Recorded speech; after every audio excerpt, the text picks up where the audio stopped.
Le Lambrusco est un vin rouge effervescent italien de la région d'Émilie-Romagne et en particulier de la province de Modène.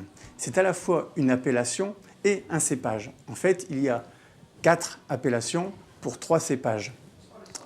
Quand on parle de Lambrusco di Sorbara, c'est le cépage Sorbara.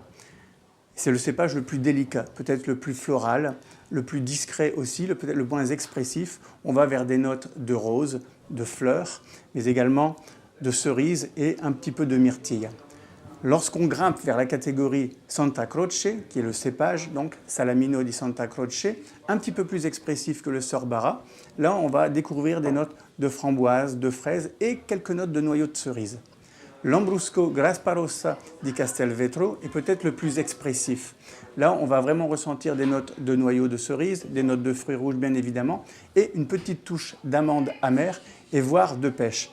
La particularité de ce cépage est que à la fois ça rafle ses feuilles et le pied de vigne rougit à l'automne après les vendanges. Si vous tombez sur Lambrusco di Modena, le Lambrusco di Modena, lui, est issu de toute la région d'Émilie-Romagne et c'est l'assemblage des 3 précédents cépages. C'est un vin rouge effervescent qui peut être fait aussi bien en frisente qu'en spumante. En frisente, on sera en dessous de 3 atmosphères, alors que les spumante, on va rejoindre les vins mousseux qu'on retrouve en Europe avec les mêmes catégories de sucrosité. Élaboré en méthode Charmat à 95%, on peut le trouver également en méthodo classico, c'est-à-dire comme en champagne, en cava ou alors les créments, deuxième fermentation en bouteille.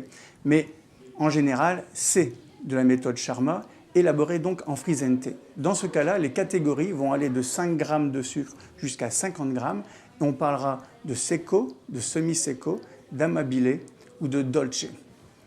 Au niveau des pairings, excusez-moi l'anglicisme, on va dire des accords, des harmonies culinaires, c'est un vin qui est excellent sur les charcuteries, parce que la charcuterie est assez grasse et que ici on va retrouver un petit peu de tanin, donc ça va très bien se compléter avec le gras des différentes charcuteries. Parfait avec les fromages bien évidemment, mais on essaiera aussi avec du chocolat parce qu'on reste sur des cépages rouges avec un petit peu de tanin et le cacao noir se prête particulièrement bien avec les Lambrusco. Salute!